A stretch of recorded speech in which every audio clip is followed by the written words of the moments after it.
Good morning, good afternoon, good evening, everyone. Thank you for joining our Cloud and Launch session today, and I hope you are having a pleasant day. Today, we are going to speak about modern data analytics and architecture, including the Gen AI and how the a new data engineering platform is actually benefiting from Gen AI and what you need to be aware about. And we have a guest today. We have Sanchit. Sanchit, hi Sanchit, how are you? Welcome to the I'm studio. good. Thank you for asking, Elon. How are you Yes, doing? doing great. So Sanchit, before kind of switching to the slides and kicking off the session, is there something that you wanna users know about you? You know what you are doing and how it happened that you wanna present this specific topic on Gen AI, which is very trendy. Back to you. Sure. Yep, for sure. Right. And thanks for having me on this great series. I've been following this for quite some time. I really like it. Thank you all for spending your time with me. My name is Sanchit Srivastav. I am leader of data architecture in a Fortune 500 CPG US-based company. Uh, if I can summarize what my team and I do essentially for that organization is making that organization advanced analytics ready at any given point of time. What that really means is any new technology, new trends, we are the ones who are watching it, we are the ones who are exploring it, and we are the ones who are essentially implementing if we decide to in our organization. Gen AI is, as we all know, right, is not an exception. This is the this has this has grappled everybody's mind, right? All technical leaders are essentially behind it.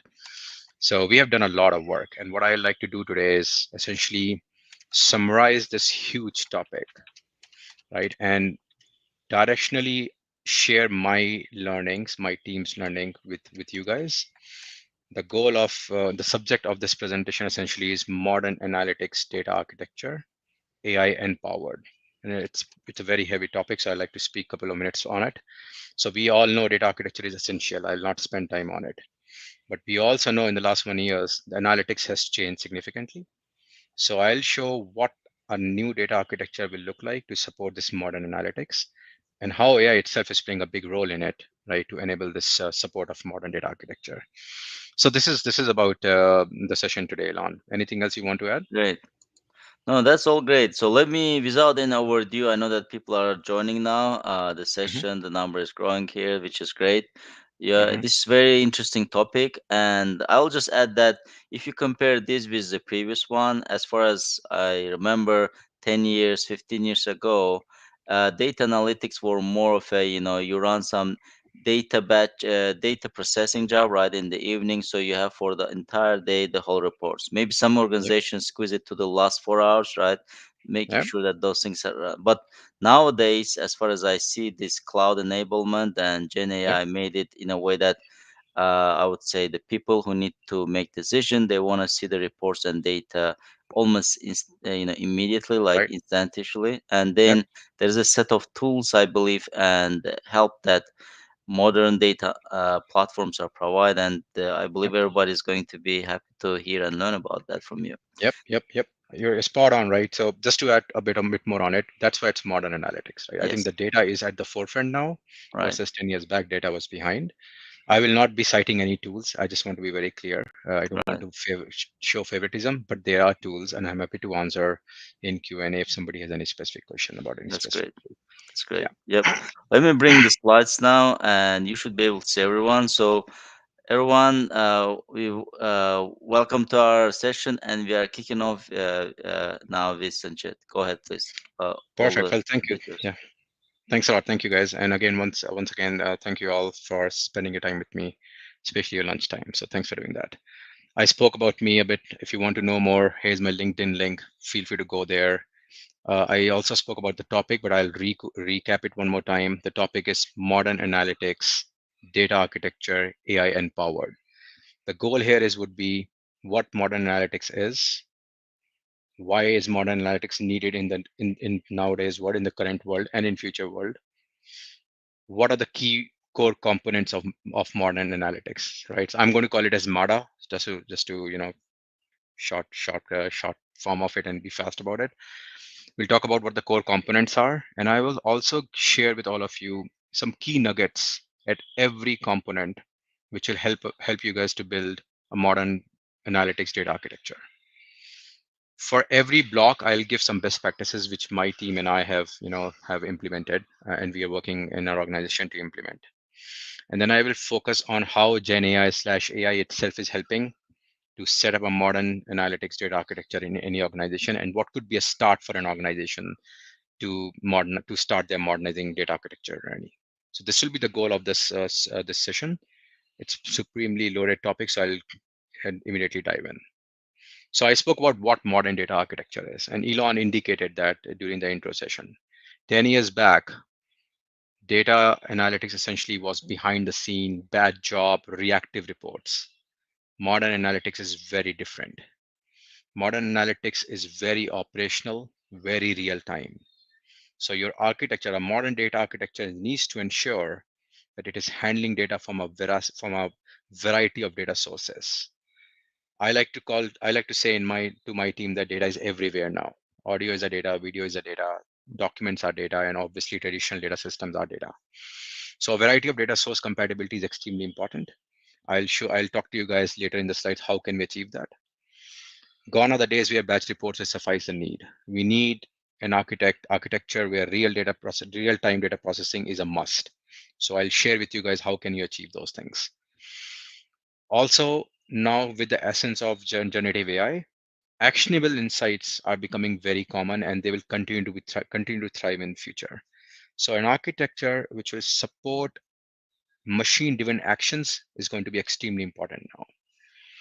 Fourth point, I just touched upon it. A data-driven operational actions is going to be a must in near future through a data architecture. And at the same time, with the development of the technology and the development of data servability, this architecture cannot be a rigid architecture. It has to be scalable. It has to be open, thereby adopting newer emerging technologies with ease. So has to be open-ended and easily integrable is what I'm trying to say. So these six are the pillars which I feel are the pillars of a modern analytics data architecture. We all know what we are. Why are we here? We are here in the last couple of years. The accelerated growth we have seen on AI as well as on Gen AI, and this growth has pushed us to make sure our data architecture is advanced and modern. So that's the what part of it. Let's talk about why part of it, right? So I covered why part in the what part to some extent. I'm going to go into a bit more depth. Data has exploded, right? Again, data is everywhere now, right? Everything is data. Our traditional data architecture will not be able to support the kind of volume and the velocity we are seeing in the data. So that's why one of the key reasons is we need a modern data architecture. Real-time insights is becoming a need on day-to-day basis. A traditional architecture, it's hard to achieve that. Generative AI development, right, as I indicated, is one of the key reasons we are discussing this topic. Data governance and compliance, they're getting, the shortcomings are getting exposed quite frequently, and more governance or the government's practices are being enforced on organizations. So a rigid traditional architecture, it will be hard to achieve versus a modern architecture should be readily accepting those new governance and implementing those. Scalability will continue to increase, right? Our data consumption will continue to increase. And at the same time, data monetization, data democratization, the data interaction itself, we'll see the simplicity in this phase too. And all of these are the key reasons organizations should think about moving to a modern world versus still sticking to a traditional old data world. So this is the what and why. I now the real thing, right? What is what defines a modern data architecture? What are the key components of it? I have a diagram here, and this diagram essentially covers from 30,000 feet the key building blocks. People who are familiar with data architecture, they will see many similarities, right, in this architecture when compared to traditional architecture. However, there are key differences under the hood, and I'll point those things in the later slide. You'll also see certain new things, and I try to mark them as green in color with a small star on top of it. But I'll go through this diagram, and we'll go in depth in the next two slides. I'm not going to talk about data generation, right? Data generation is possible in many, many different ways. Logs, clicks, objects, unstructured data is something which is going a lot of traction, will continue to grow a lot of tractions. And most of us are well aware of business applications, business systems, external data, and sensor data. So this evolution we have already seen. This evolution is coming up really fast. As we all know, right, ingestion, modeling, and data serving are one of the key components of any data architecture. So you want to always ingest the data. However, with modern analytics, ingestion will look a bit different. We will talk about it, how it is different. Modeling is one of the key things, right? Traditional words, modeling was done to have a certified data truth, source of truth to support the reports. The concept still remains the same, but under the hood, the inner windings would change, and we will talk about that. Data serving till now was essentially driven through reports. This layer is going to significantly change. I personally call this phase of data architecture as the data servability revolution.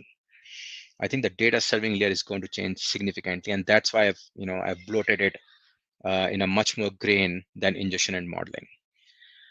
Data serving essentially is going to feed into, I feel, which is coming up, is this is called as AI guard layer, right? Data serving will happen through AI agents, through guided analytics tools. Reports will continue to be there, but the behavior of the reports will evolve significantly. APIs will continue to be there.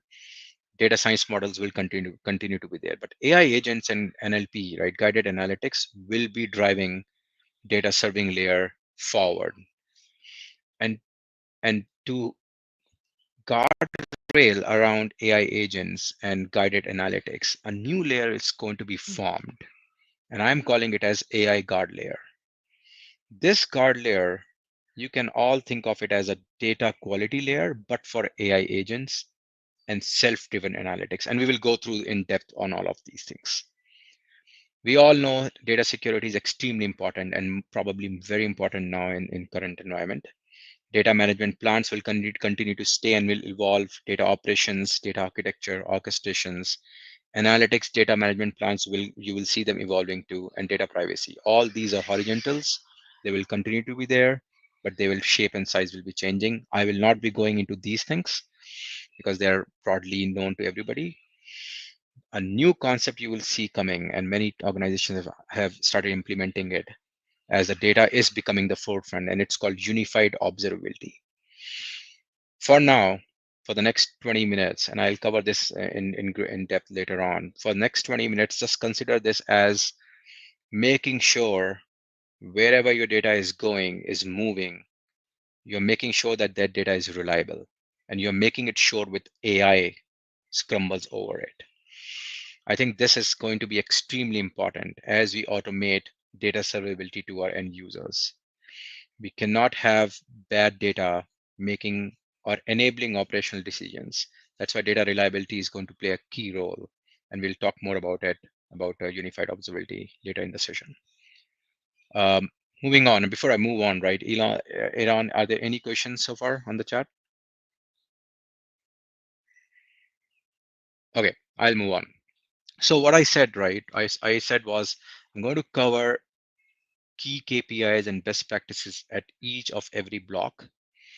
These are the things which will make our traditional data architecture, and it will push us towards the modern data architecture. The first block, right, is our data ingestion block, essentially. Till now, data ingestion block, if you see, right, was more rigid. Your schemas were well defined. Any schema drift means the jobs will fail. I think that needs to change now. For a modern data architecture, modern analytics data architecture, this ingestion layer needs to be a universal data ingestion layer. What does that mean is data contracts needs to be loose. We cannot be aborting our pipelines just because there's a schema drift. So we need to design it in a way that anything is acceptable and getting loaded in the raw layer. At the same time, be ready for real-time ingestion, right? I mean, that should be our go-to approach for ingestion. We cannot plan for batch anymore. A modern analytics data architecture needs to be a real-time ingestion. And Unlike before, where the data quality was vetted out in our presentation layer or semantic layer, whatever we want to call it, I strongly recommend for a modern analytics environment, data needs to be vetted out at the raw layer and not just on certain data quality rules, but we need to have some AI based models running behind the scene to identify some data shifts, some data drift, which is happening in the raw layer itself. So if I have to summarize what should be the focus for a modern analytics data architecture individual working on data ingestion, I would say focus on speed. You need to have real-time ingestion. Do not invest a lot of lot of money or a lot of time in transforming the data. So be efficient in data ingestion. Do not transform. Speed and efficiency is the focus for ingestion. Moving on to the second block, which is data modeling and processing. We do processing here too. Till now, right, a majority of our data is essentially batch or near real time, right, and are catering to a certain requirements. That is going to change now. Our models 15 years back, what we used to do, conceptual, logical, physical model, come big data and Hadoop modeling, it took a back seat and speed to delivery became important. With Gen AI and self-serve data accessibility, I think modeling is going to be the focus again. So, and I'll talk about it, what it means, but model your data keeping machines driven analytics in mind. And I'll mention what this really means is. For now, we can just say it is not as behemoth as it was 15 years back, but it is not as loose as it was during the big data or big data world. So keep in mind, right, your model should be supporting your machines and has to have certain consistency when you're deploying your tables. There are many architectures out there, right? And all of them can support modern analytics data architecture. I will not go which one is better, which one is not. I personally like Lakehouse architecture a lot. It gives you a lot of flexibility and speed to delivery is much better, but all of them are good, right? And in certain organization with certain needs, all of them will do the trick. Here is where data reliability is going to be extremely important because this is your data which will be which will be served to machines, which will be served to reports, which will be served to external parties. Be proactive in your data quality. Implement a AI-driven data observability framework, which not only vets out your data based on certain predefined rules, but it's constantly monitoring your data on freshness, on a drift, right, on cardinality of attributes. There are many parameters out there, and can identify an anomaly much before your pipelines have completed. This is going to be extremely important if your serving layer is enabling action layers too. Think about how can you have self-healing data assets, and this is possible with generative AI. If you are in a cloud environment, I strongly feel you should be on a cloud environment to meet modern analytics data architecture. See if you can use an LLM to self-heal your data if your observability has found some data anomalies in it. Secure your data sets via AI. So there are tools out there which can implement security. And if there is a security vulnerability, an LLM can implement security for you. So security, self-healing, data observability, data quality, and your model, consistent data model is going to be the differentiator between modern analytics data architecture and traditional architectures. If I have to summarize all these into one, in this block, focus on reliability of data, focus on efficiency, focus on your modeling so that performance is good, focus on the security of the data, and at the same time, be cost effective because this is still technical layer. The ROI layer is the next layer, so still be effective on it. Moving on, there are three layers now, right? Data serving, actionable insights, also you can call it as actionable insight layer or curiosity-based interaction layer. This is the layer I said before is going to change significantly, right? Till now, right? Mostly it was reports or certain APIs which were doing the trick, or maybe we are sending data to an external system or an external party through some sort of data exchange. But business users, the access most of the time is through reports. And reports are reactive. Reports are not curiosity based. A user gets to see a certain metrics which was defined during the story writing. But if a user has a question, that data may or may not be on the report, right? So the curiosity is not met 100% through reports. AI agents are going to change that. What AI agents is, and we'll talk about this also in later, AI agents essentially will make data interaction through NLP to your end users, and they can essentially be asking NLP based questions on the data. And if your data is reliable, if your model is consistent, the response should be directionally right for them to make an informed decision. So this layer is going to change significantly. The reports also will change, right? Reports um, will not be traditional monolithic reports. We'll see reports getting highly interactive. We'll see reports having pre-built frameworks, pre-built KPIs, right, which are very flexible to change. So this layer will, so if you're architecting a modern analytics data architecture, keep these things in mind that you're architecting for these three initiatives: AI agents, NLP-based interaction, and highly interactive reports. What you should focus on this layer is data quality. No compromising on data quality anymore. This is where the rubber meets the road. Performance, right? Your modeling layer should be efficient enough that these user interaction layer is performing for the users and capture their excitements. And data security, I cannot say more, right? It's absolutely imperative. We cannot be loose with the security. There are many ways of securing the data, right? We won't go into details, but I'm sure you all know RLS, CLS, right? There are many ways of doing it. Uh, Modern analytics do not compromise on any of these security mechanisms. And fourth and fifth are the new layers. Fourth is a data sharing layer slash data monetizing slash data democratization layer. These layers existed to some extent, but they were very cumbersome or very they were very cumbersome for the sake of this meeting. We can say that, right? But with the new technologies like data exchanges, data transfers, analytic hubs, call it differently, right? There are many. This data sharing has become very easy, very cost effective, and very secure. So when you are building an architecture for your analytics platform, keep in mind that you should be thinking about how can you easily, securely, and very cost effectively share your data. Some data can be extremely sensitive to share. So there are concepts like data clean room, where PII data will be masked and nobody can copy that data out of that clean room firewalls. Architect for those things too. And then API will continue to get better, will continue to get efficient when we are sharing the data with external parties. The key mantra of this layer would be you need to share the data which is cost effective, which is highly secure, and does not involve a lot of technical know-how. It should be easy to do. And data exchanges, transfer, analytics hubs, clean room are your options of doing that. The next new layer is unified governance, which I spoke about, and probably very important for generative AI to actually deliver.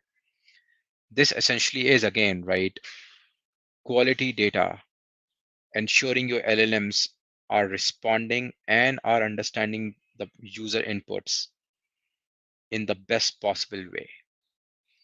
Unified governance go all the way from source system to your analytics platforms to your AI platforms.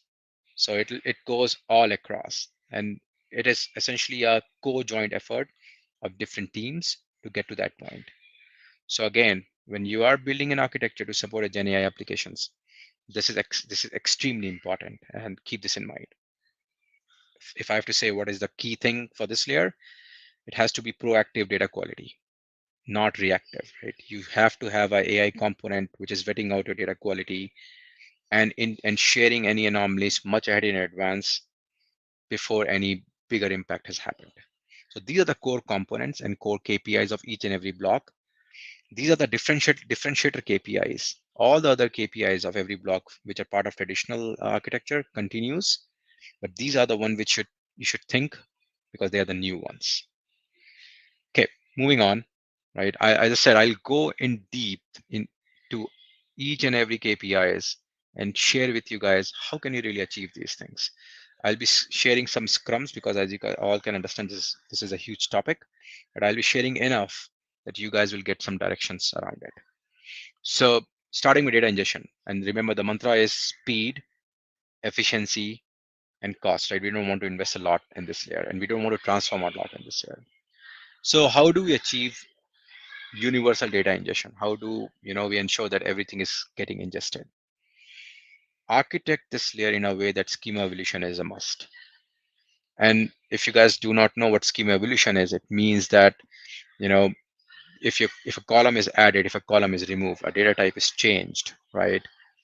You should still be able to ingest this data in your raw layer. This can be achieved by having data types like JSON, by data types like structures in your MPP systems.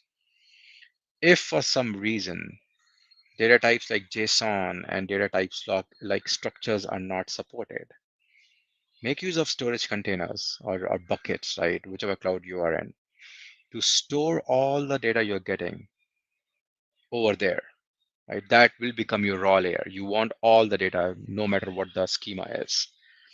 And then from there, from your storage containers, you can pick what you want.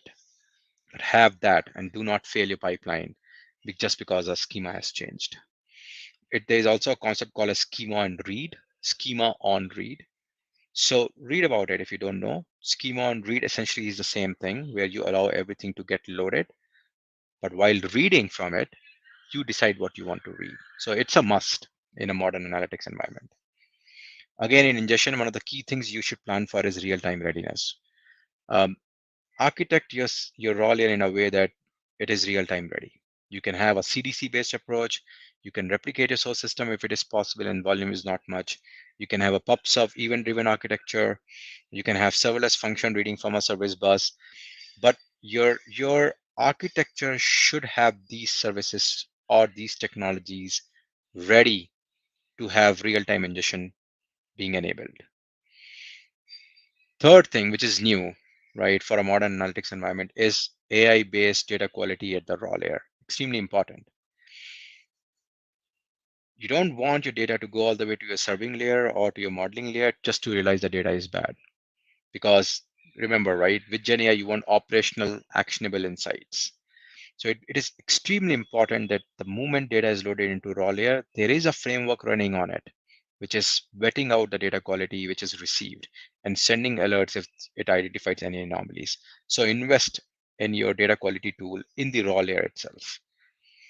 Keep in mind, you don't want to transform a lot. You don't want to spend a lot of money during ingestion. So keep those things in mind. If your data provider can do a data transfer, can do a data exchange, can enable federated queries to reduce total cost of ownership, strongly recommend that. Now here is where the AI can help us. Earlier in the days, unstructured data ingestion was always a challenge. But with LLM API calls, it's very easy to ingest images, very easy to ingest audios and videos and create embeddings on top of them and do whatever we want to do in a typical relational database environment. So if you have a need like this where your data is highly unstructured, right? Or is audio byte or is a video byte, right? Do not over engineer it. There are GenAI models out there which are very good. Call those APIs in your data engineering pipelines and see if those LLMs are able to translate those audio bits and video bits into a embedding, and you can play the trick there depending on the use case. So I'll strongly recommend you to start from there instead of over engineering it by yourself. Okay, so that was data ingestion, right? Again, just going back, right? Keep it low cost, but speed to deliver is the focus here. Moving on to our next block, which is data processing and modeling. And the mantra here has to be scalable, has to have reliable data, and the data security is imperative. To do that, I mentioned you machine-based data models, right? So what is that machine-based data model is? Machine-based data model essentially is not that you have to have a conceptual data model, not that you have to have a logical data model, not that you have to have a physical data model. But it also does not mean that you do not need to have a data model. What it means is You need to have a consistent data model with consistent metadata, which means if you have to have a very stringent policy around your naming convention. Your table should be named in a certain manner. Your columns should be named, your attributes should be named in a certain manner. The nullability of the attributes, the lengths of the attributes, data types of the attributes should be consistent across your data platforms. And the most important thing is the metadata of your data assets, tables, attributes should be very consistent.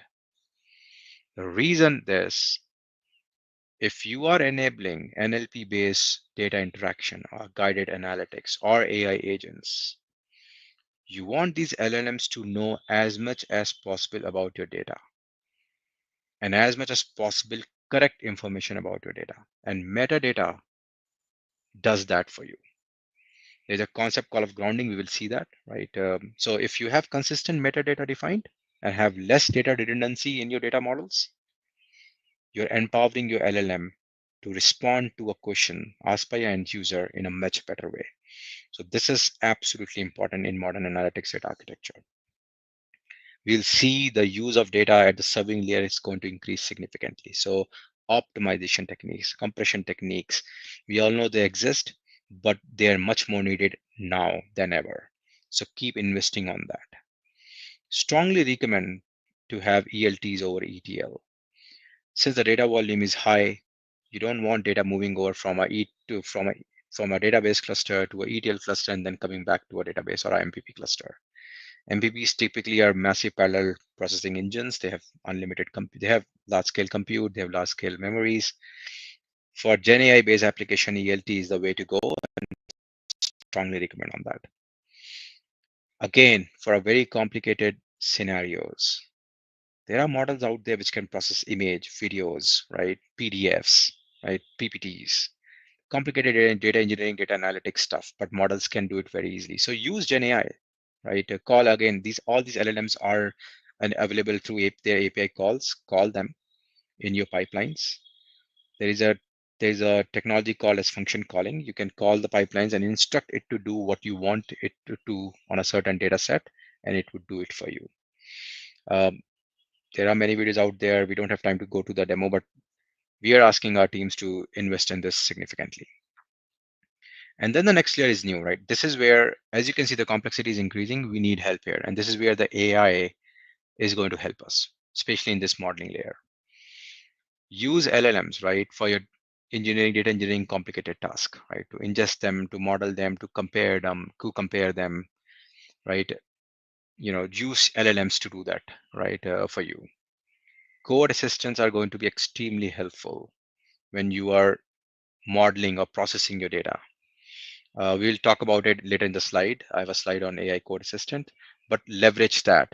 Think about it in your architecture. And GenAI has self-healing deployment practices now, or security vulnerabilities now in your code CI/CD tools. Leverage those tools, right, to ensure that your deployments are having fine. If not, it will self-heal it. To ensure your application is secure, it can indicate vulnerabilities and can suggest your recommendation to fix it.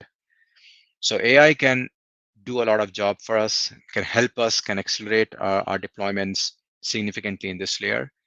And I strongly encourage you guys to make use of AI in this particular layer. Okay, moving on to data serving layer, data analytics layer, and now probably an action layer. This is where the action is going to happen. And this, as I indicated before, is significantly going to change. If I were to ask to write this slide, probably I would just write reports here and I could speak on it for 5-10 minutes. But now in the near future, we might see big changes. We will see AI agents gaining traction. AI agents are nothing but they are natural language based interface, right? Just like chatbots. These bots will be grounded on our analytics platform data, and our end user will just be interacting with this bot, asking questions. I'm imagining a world where an end user has a report, they see a certain KPI, certain metrics, but have more questions, and they do not want to go back to development team to get the data and try to answer those questions. So our AI agent if enabled on a quality data, reliable data, can help them significantly to answer that question then and that itself.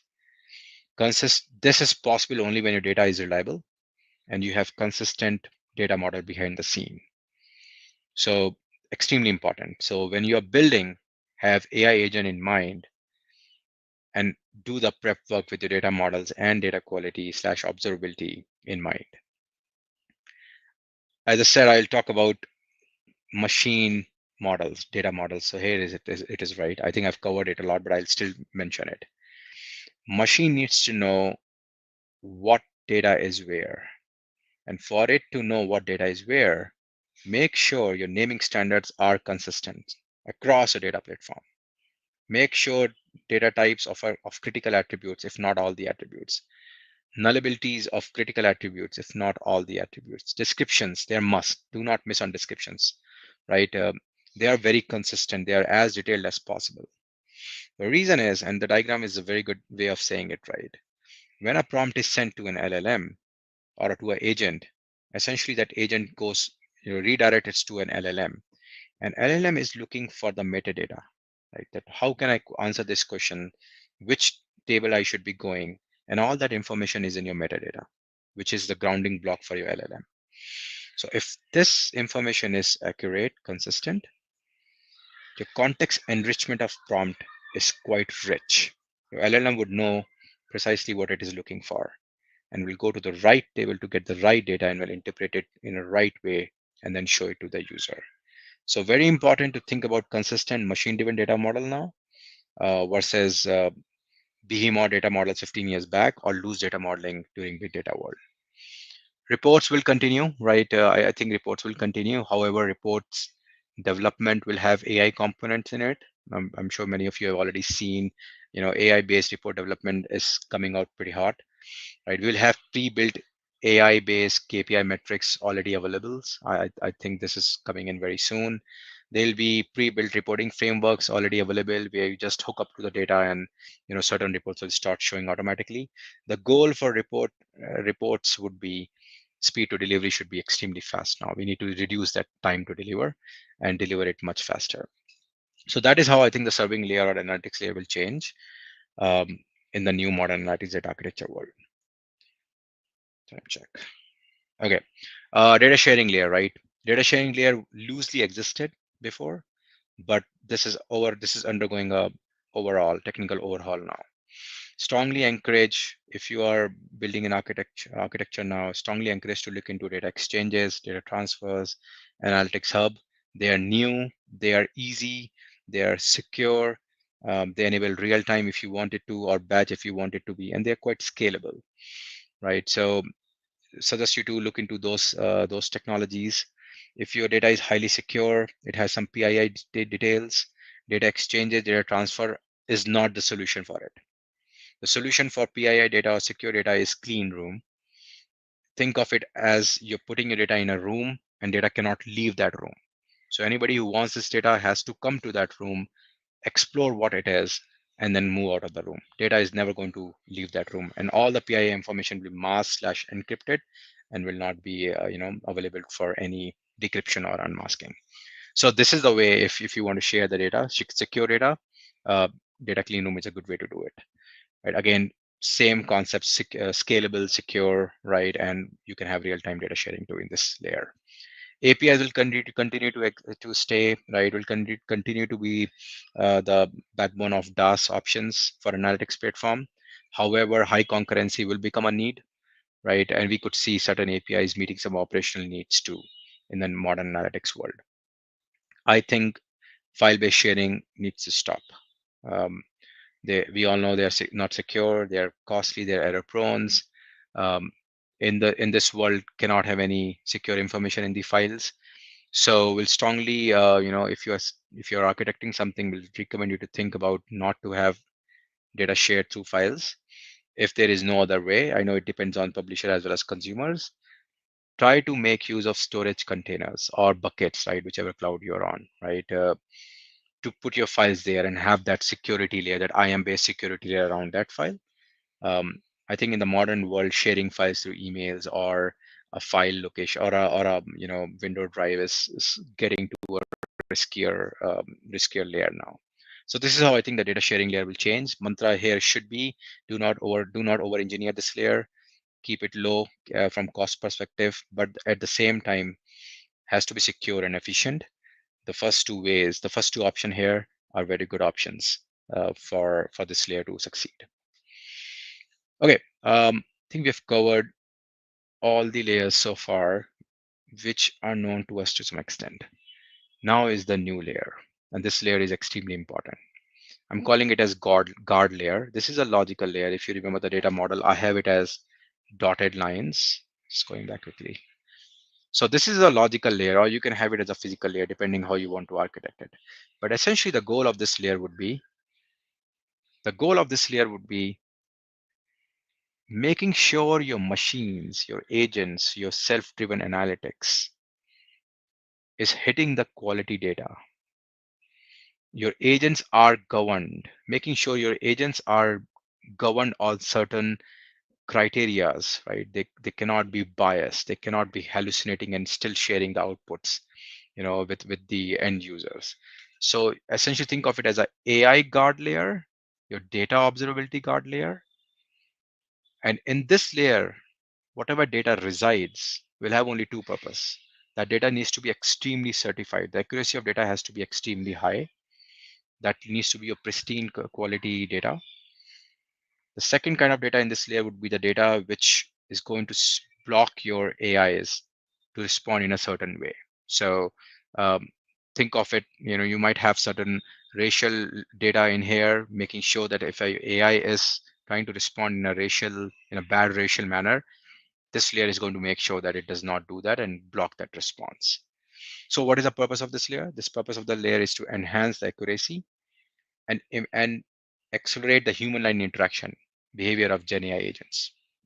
The function is going to be, it utilizes a highly certified data set that is constantly evaluated for accuracy, shareability, privacy, and behavioral appropriateness. This layer is guarded by a bunch of AI observability frameworks, data observability frameworks, which are making sure that our AI is fed by quality data and is monitored on right practices. The benefits expected out of this is our LLMs will be grounded on good quality data, and they would know what is a bad response. And they'll make sure that our AI agents are responding on the good quality data and are governed through the bad data, which we want as organization not to respond in a certain manner. We'll talk more about it in certain layer in a later slide. But this is a new layer which you should keep in mind. This is a combination. This layer could be a combination of your internal data set as well as external data set, right? For biasing, we can create our own internal data repository, as well as we need to have external data complementing our internal data repository to support biasing behavior. So this layer is extremely important in my opinion, and will make sure our AI agents are responding in the right way. Richer this layer is, reliable this layer is, better will be the response from our GenAI applications. Again, going back, this layer is going to be supported by Unify Observability concept. I already shared what that concept is, but now I'm going to give you a detail of what data observability concept is. Both are new. Data observability as well as AI observability concept is pretty new, and I've tried. They're pretty huge in themselves, but I've tried to summarize them in a mathematical equation. Data observability essentially is you want to have a framework which is monitoring your data quality, which is monitoring your data movement, which is giving you a lineage at every step your data is moving, which is also your collaboration tool where you are sharing with others how your data is being transformed, what is the source system, etc., which is sharing your process quality, which means whether your pipeline has succeeded or failed, is on time or not, and is also a log for your data resolution. And all of that with our AI component on top of it. So you can always define your data quality rules, but we want multiple AI models running behind the scene to observe data behavior. If the cardinality of data values have changed significantly, now that's an odd behavior, and we want that AI to throw a alert to us that, hey, today I'm seeing significant shift in the cardinality of an attribute. So that would be data observability. The AI component of it is going to be extremely important in the Gen AI world. AI observability does the same thing, but for AI models or LLMs. Essentially, it observes model drift. All the parameters a model is being trained or is being fed on, it monitors the drift on all those parameters.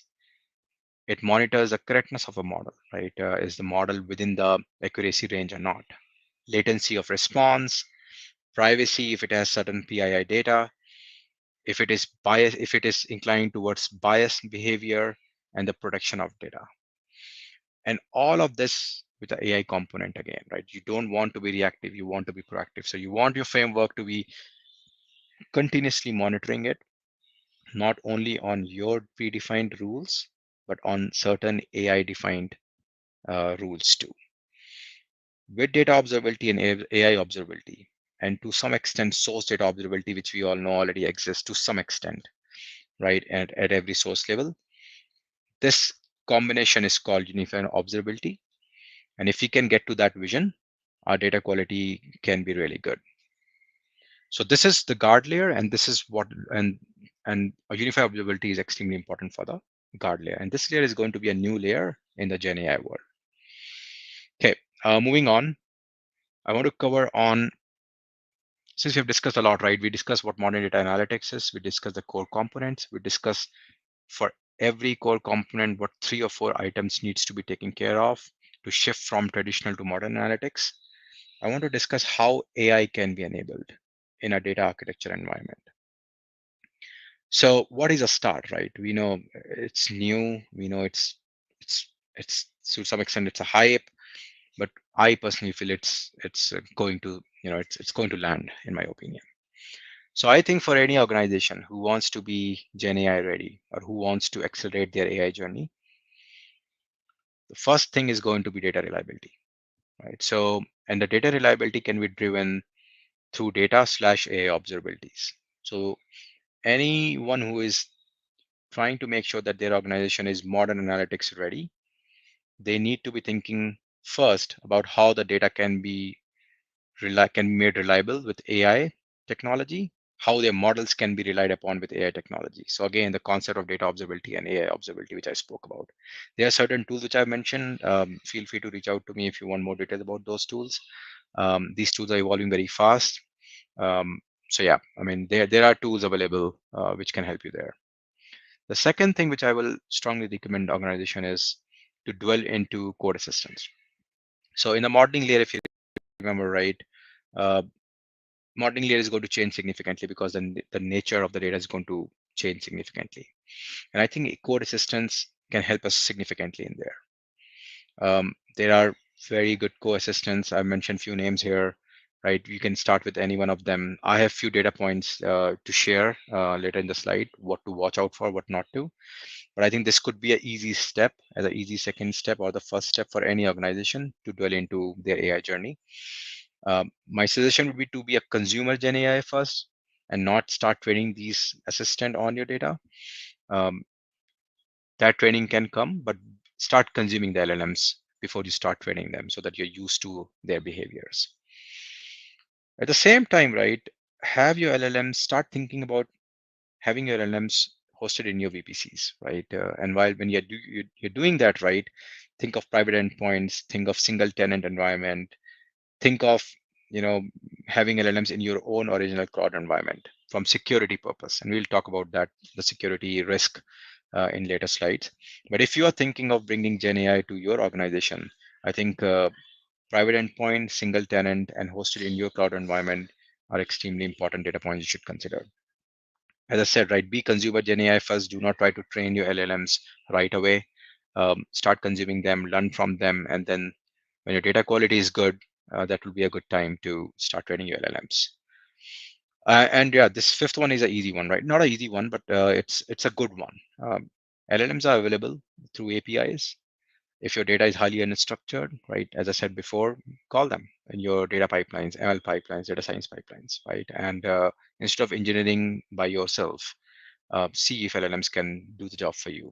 Um, and can simplify this for you. So I think this is a good way to start for any organization. Now, what are the key questions when you're considering any Gen AI or AI technologies, right? The key here is risk versus reward. You should definitely consider risk, and this technology is risk, has risk mapped to it. What I've tried to do here is just highlight some very high level questions. This should be a starting point. This definitely is nowhere close to your end point. My hope is with these questions, I'm sharing with you guys enough curiosity to build many sub questions under these 6 pillars. One of the key things which are related to Gen AI technologies is input risk. So whatever you are sharing with your LLM through a prompt, through a document share, through a PDF, through a PPT, audio, video, whatever you're sharing on a chat or to LLM, you need to make sure that all those inputs are extremely secure. So having it as a single tenant, having it within your cloud environment, having it, um, what was that, right? So yeah, these two should suffice, right? So having these two things will reduce your risk significantly. There are options out there which make sure that LLMs are not storing anything or they're not persistent. So when you're evaluating something, do ask for those options. There are many input risk, but this is probably the biggest one, right? So that's why I just indicated this one. Output risk, right? So whatever comes out of a Gen AI technology, right? Who owns that, right? What is the, I mean, how much can you really rely upon it? What is the copyright behind it? Who really owns that output? You should definitely ask these questions while evaluating any Gen AI tool. Also, you need to make sure that whatever Gen AI LLM you are going to use, how that LLM has ensured that copyright infringement is not happening. There are options out there where an LLM can, you know, can block an output if it has any copyright violation on it. So do ask for those questions. Extremely important question to ask. There's a concept called as digital watermarking. It is important and do enable it if it is possible. What digital watermarking does is it creates a watermark for anything which has come out of a Gen AI. It gives you essentially a lineage to capture what is a Gen AI output and what is not. So good to have, when you really need that lineage. Ensure you have a human in the loop if you're using Gen AI for making operational decisions. Start with human in the loop. Extremely important for Gen AI itself to learn, and extremely important for an organization to make sure that Gen AI is behaving the way it should be. Do get indemnification if possible, right? Engage your legal teams to make sure you have the proper legal contract with any organization you're vetting out if you are a consumer Gen AI organization. There needs to be, so this is a technology where decision cannot be made only by technical leaders. So this is a cross tentacle technology. I strongly recommend to have technical leaders, HR leaders, legal teams, business teams, and corporate communication teams to be part of this decision making whenever you are vetting any Gen AI technologies. So these are the key questions, and this is what I would. This is a key part of the framework I wanted to share around your Gen AI enablement journey. We spoke about co-assistant, and I said it's an easy thing to do. Um, if you don't know, this slide is all about to tell you what code assistant is. I'll not spend too much time, hoping that you guys all know. But essentially, code assistant is nothing but it's a generative AI technology for programmers, right? It behind the scene there's a LLM which is trained on huge repositories. What we have seen that it does pretty well in boilerplate code. It does pretty well in troubleshooting your codes. Test creation, we all know developers are not very good with test creation. So yeah, it does very well with test creation, documentations. And if you're investing time in repetitive code developments, it does really well in that too. Now they're coming out with code reviews, like automated review patterns. So you can evaluate code assistance in that aspects too. Industry says 30% of coding time has been saved, and I think this number seems to be pretty reasonable to believe. There's a diagram about the hype about the magic quadrant, and there are leaders indicated, right? Which organization leads the way for code assistant? Good, looks like GitHub Copilot is leading the way, quickly followed by Google Cloud. But this is the evolving space, right? So use this diagram as a reference. The success criteria of code assistant is important, right? So you need to make sure the recommendation you're getting out are getting accepted. So if you are planning to bring a code assistant, make sure that you're tracking the acceptance rate, right? You need to make sure that you're interacting with your developers quite frequently, asking about the productivity gain they're getting, right? Boilerplate code generation we have seen is pretty good. So whatever recommendations you're getting, especially for boilerplate codes or new technology, new language code, that should be benchmarked while calculating the quality of recommendations. See if you can use AI code assistants for your unit testing processes or for your documenting processes, right? They are extremely important for a robust modern architecture analytics organization. So these are the success criteria which I think are important if anybody is waiting out AI code assistant. And then we'll talk about unified observability. This is another another new thing which is coming through. I already shared with you guys what data observability and AI observability is, so we'll not go in there. But I'll just talk about what you will get out of by investing in a unified observability technology. You will see significant improvement in your data quality and accuracy, which is extremely important for your GenAI application. You will see that you are resolving your data issues much ahead before the impact radius has significantly increased. You will see the response to an anomaly is getting better. Uh, these technologies can tell you when a data is not secured, when a data is not governed or is not under compliance. So you will see improvements in your data governance and compliance strategy. Uh, you can also build framework which can share which pipelines are not performing or which are performing. So this can give you enough insights to optimize your data pipeline and processes. And if your data is accurate, right, if the data model consistency is there, this technology can build trust in your AI models and can really lead to the success of Gen AI in your organization. So this is what I had today, right? I hope I shared enough to at least accelerate the curiosity around modern analytics data architecture. As I said, my goal was to make sure to share with you what it looks like and how AI itself plays a role in enabling that and what the future of a modern analytics data architecture would look like. If there are any questions, you can reach out to me or I'm happy to take any questions right now.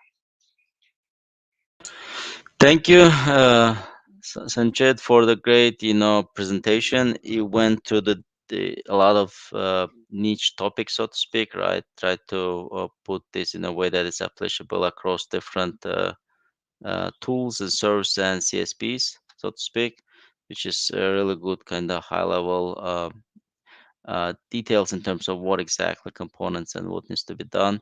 So we Mhm, had very good, attendance. I don't see any questions at the moment on the chat. I also asked the, users to put their questions, but I think uh, whoever was watching, they are still digesting all this information, that you put mhm. there. There's a lot, Yeah, but it was very interesting.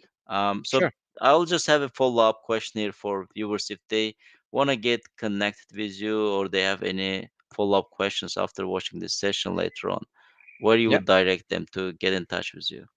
yeah. So you can reach out to me on my LinkedIn, or you can. LinkedIn is a way to go, I would say. Yeah, I can. Yeah, that's the way to go. I'm sharing my LinkedIn. If you yeah, guys, just put there. Yeah. yeah, All right, great. perfect. So thank you, Sanchit, again for your session. It was great, Sure. informative, and I believe everyone will like that. Most of our viewers will watch it later in the day, but Hmm. thank you again for the Sure. presentation. Have a great day, and thank you everyone Yeah. for watching this session. Hope to see you on our next Cloud Lunch and Learn session. Have a great day, Perfect. everyone. Yeah. Thank Thanks you. a lot, guys. Thank you. Thank you, Ran. Yeah. Bye. Thank you.